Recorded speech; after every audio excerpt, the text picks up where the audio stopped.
Okay, I'm going to talk a little bit about the Buffalo Run, and unfortunately I forgot my printed sheet that has my notes.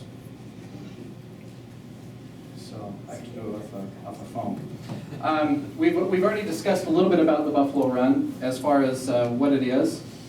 And if you want to, I went out to the website and I looked at their website. It's a 100-miler that actually starts on Friday. And then they've also got a 50-miler, a 50K, and a 25K. And man, you know those 100-milers, guys? They're crazy to be running all night long. And it's out on Antelope Island, where they got 45 miles of trail and 500 head of buffalo to dodge in between. And watch out, because there will be some buffalo. Last year, there were about 1,300 runners that finished the race. So we've got quite a number of runners to keep track of. And we'll start out with one of the pictures. I've just got some pictures from the Buffalo Run itself. What we provide, we have basically 7 stations that we have out and around the island. And I'll show you a map as far as where it's at on the island.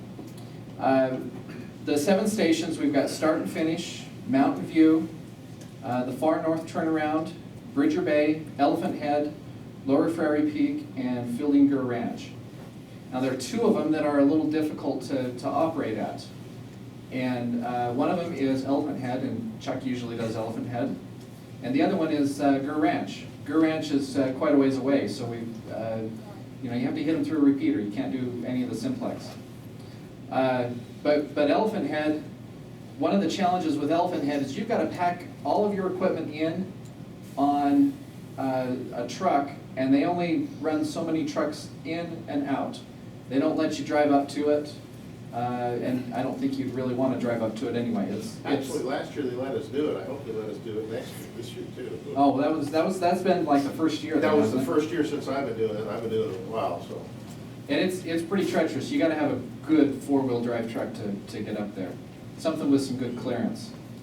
A lot of the other ones, so like Bridger Bay, Dave, PDW, he usually takes his trailer and he'll camp there at Bridger Bay and set up the station. So, there's all aspects of different things. This is our net control. We've got our club president in there.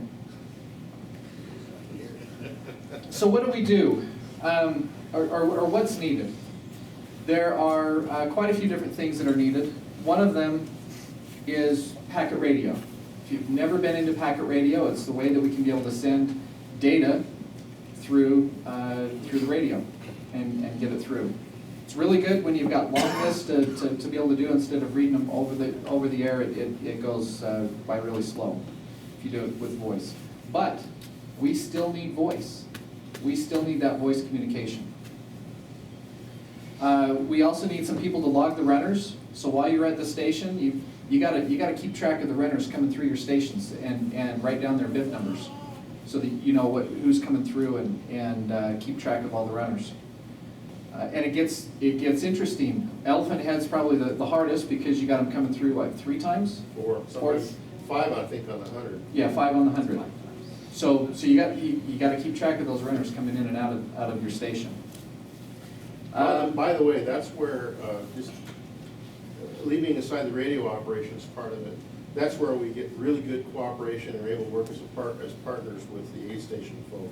Typically, they have volunteers that you can coerce, beg to track runners in and out. Yeah, they really help. They really do. If you can get the aid station group to help out, they provide an immense service. Do they track the time on the runners as they come through? We will record their bib number and the time that they come through, and then we typically put that into the packet radio system and send it back to net control so that they can be able to compile everything in the database and kind of see how things are going with the race and see where individual runners are at. So if the race coordinator comes to us and said, "Where's runner such and such?" we can be able to pull it up at net control and see about where he's at, or where he was last seen at. we need people to run the nets. So that last one, we're in the net control station. We were showing people in running the net. So you've got to have the packet operators in there, and you've got to have some voice operators in there. I think this last year we had shadows, didn't we? And so we have to have a shadow to shadow the race coordinator, so that if questions come up, say something happens at an aid station, we can get the information to him, and then he can make the decisions, and we respond back to it. And then we also need some people to perform some radio surgery. Every once in a while, we have, you want to program your radio before you go out, but sometimes you gotta bite the bullet, and you're stuck out there without your radio manual, and you gotta figure out how to do it. So a lot of knowledge and a lot of radios helps to go a long way to be a radio doctor. Okay, so why do we do it? I have no idea. I'm getting slices. Because nobody else will. It's for the food, isn't it? It's for the food. No, it's for the mug. It's for mug. It's for that cool. When they were doing the mugs, I don't know if they're doing the mugs this year or not. We'll find out. We hope so. For the small T-shirts. And the small T-shirts, yeah, that are too small for us, that are made for the runners, right? Yeah. Well, I brainstormed a little bit as far as why we did it, and one of them I put on there and says, well, I got nothing better to do on a Friday, Saturday. Might as well come out there and help operate. Crazy, just like the 100-milers, to get out there and operate. Because, like has been said before, we'll get out there on the island and it is freezing cold. And then midday, you're like, oh, I got to take off all this clothing I brought with me. I should have had some short sleeve shirts or something else on, because it'll change. I think I've heard some people say that if you don't like the weather in Utah, wait 10 minutes, because it'll change quite a bit. And on the island, it blows. It blows a lot, and depending upon the location, you may have a lot of bugs. With it being this early, it's not as buggy. I've been out on the island before doing the Antelope by Moonlight, and you don't ride with your mouth open. Because you'll be eating a lot of bugs. But typically the bugs haven't hatched. There'll still be a few bugs, but they haven't hatched out quite yet. We like to talk on the radio. You'll have lots of opportunities to talk on the radio while you're out there. And we like to support races. I'm one of them that I love to go out and I support a lot of races and like to see the runners through and encourage the runners as they come through. And then we've got some challenges with communications because I don't know if you can see some of these stations. You've got to set up everything yourself. You got to bring your table. You got to bring your food. You got to bring your power supply, whether it's a generator or whether it's battery power. Bring your clothing so that it's all. So that you're warm or whatever you need. And if you need a little fly, you can keep yourself away from the bugs. I love this photo right here. I don't know whose station this was, but it shows you got your table, perfect ground plane. He had his antenna sitting right in the middle. Now you may get some interference from some of the other things around, but that was a metal surface right there that he could be able to put his radio on.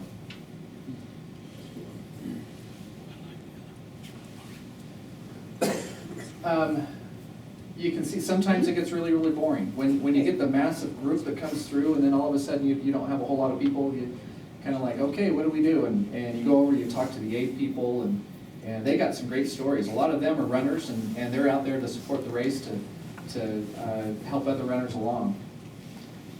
This one you can't see too well, but you've got a Yagi antenna sitting up there, and the buffalo do come quite close. And I missed the one picture that was back here. Yeah, there it is. Yeah. If you notice, you got the buffalo coming right through the camp. Did you push that fence over? No. No, he did not push the fence over. That was the gate right there. A lot of where we're at on Antelope Island is protected. And so they've got all these fences up and around so that you don't, and I think it also helps keep the buffalo in certain areas, but you've got all these fences up and around so that you can't drive in certain areas. But we get Sometimes we get special permission to go and drive out on, at certain areas, and other times we don't. But this one, the buffalo came through, and they had to vacate the aid station because he came through, and you don't want to mess with them. There were 4 of them that came through, actually. Were there 4? Was that your station? Don't talk back to him. Yeah, don't talk back to him. This is Ed Dolmeyer's vehicle, and he's got such a good setup to set up for his antenna. He's got his antenna way up at the very top. But you can see he's completely portable. Got everything all self-contained in his vehicle.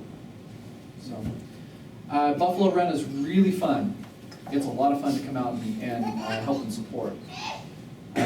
One of the aspects of ham radio that I like is I like to tinker. I like to look and see what's new and get things, try and figure things out. Get new radios and learn it and try and figure things out. One of the things that I've done with the Buffalo Run is I've developed a packet system. Now it's not DOS-based, but if you really wanted to come in with a DOS-based program, you could still enter into my packet system. But I've got it's a Windows-based program that keeps track of the runners and automatically sends it out. It tries to make it so that you don't have to worry about the communication so much after you get it all set up.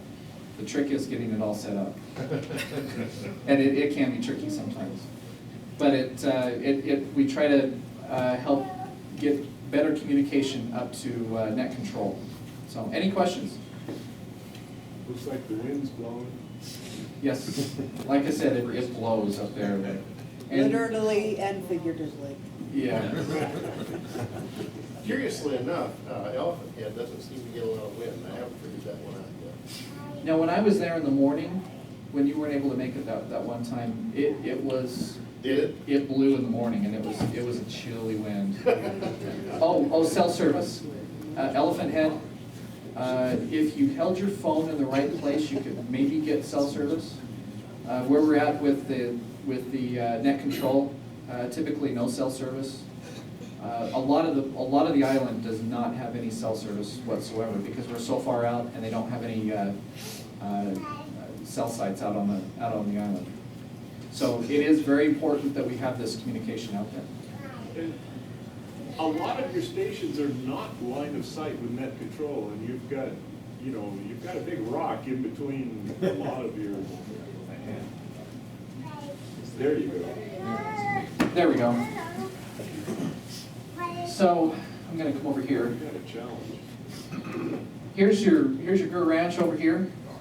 Gar Ranch. Sorry. Gur. Maybe.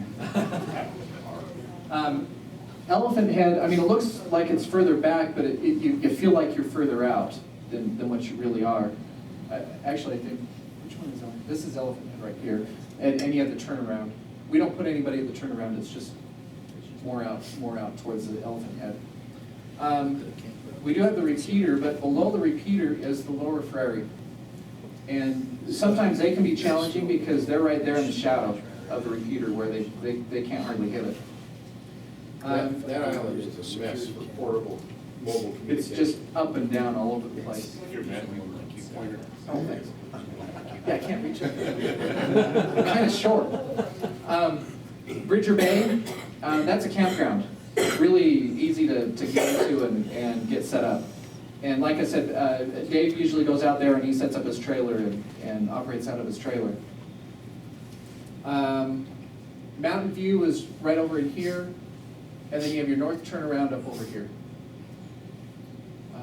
But let's see, did I say that's, this is the War Wagon, that's going to be Bridger Bay. Where's net control at? Net control is at the War Wagon. And Yeah, where's the war wagon? right in here though.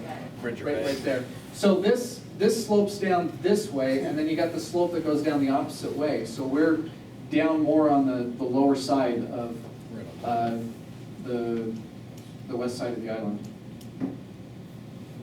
Elephant Head usually has a line of sight. Oh, this last year, Chuck set up a mesh network out there, and it worked fabulous. We had some video feeds from his station. So mesh is maybe an up and coming way to be able to communicate. We're gonna with try that. to do it again this year, hopefully expand it a little bit. Yep. Okay, question? Can we, like, where you enter the island, you're right there, Right there. online, can we put up a crossband repeater or something to use We for do. communications, or that might help? Or- Well, It's on see, the other it's, side. it's on the other side of the island though, Yeah. and it's You on need the, to be on the you other still got a side. mountain to go through. Yeah. That's The, not the, right the place best to do is it. the repeater that we have up there, the repeater site. And we do have a packet repeater there. W7JOF sets, he's got one up there. And then we also use the voice repeaters sometimes. Yeah. I don't know if we've Like done at that the on that aid, or not. by the Mountain View Trailhead, the aid station, Dave and I we were operating simplex between us to pass communications, so he could pass it over net control. So I was just wondering if we had something over to the east of the island where we could transmit over there and bounce it back. I don't know. The repeater site though is, usually will cover the east side of the island well enough, but you have to go through the repeater to be able to get there. Question? Since Mike gave me that nice pointer, it reminded me that the little antenna that comes on the handhelds, usually a lot of people replace them with a little bit longer antenna. So yeah, you replace your rubber duck with like a 5/8 wave or something that's a little bit better. Yeah, something that's real interesting about this is we've had fires up in some deep canyons, up in the East Mountains, where communications with firefighters has been very difficult, and they've asked us to help support that.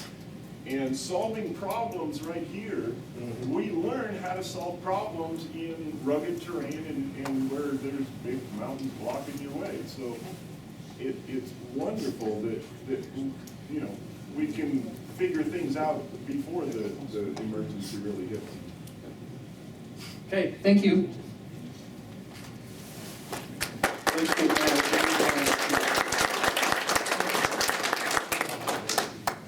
Thanks, Matt. And his packet program is a lot of fun. He compresses the data so that the packet stream isn't near as long. At 1200 baud, sometimes that can take a